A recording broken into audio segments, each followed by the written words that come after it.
ఏదైతే ఆస్ట్రేలియా క్రికెటర్ల మహిళా క్రికెటర్లని లైంగిక వేధింపులకు గురి చేసినటువంటి కేసు భారతదేశం పరువు తీసినటువంటి వ్యవహారం ఇప్పుడు సంచలనం సృష్టిస్తోంది.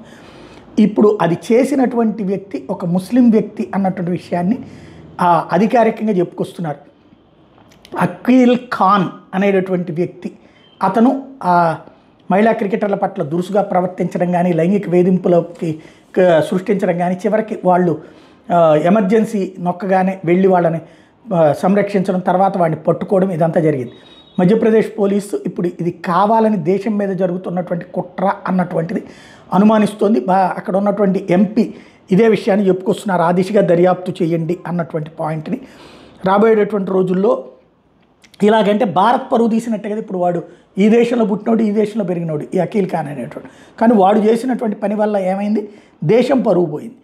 వాడు కావాలనే ఇట్లా దేశం పరువు తీయడానికి చేశాడా అన్నది ఇప్పుడు ఆలోచిస్తున్న అంశం.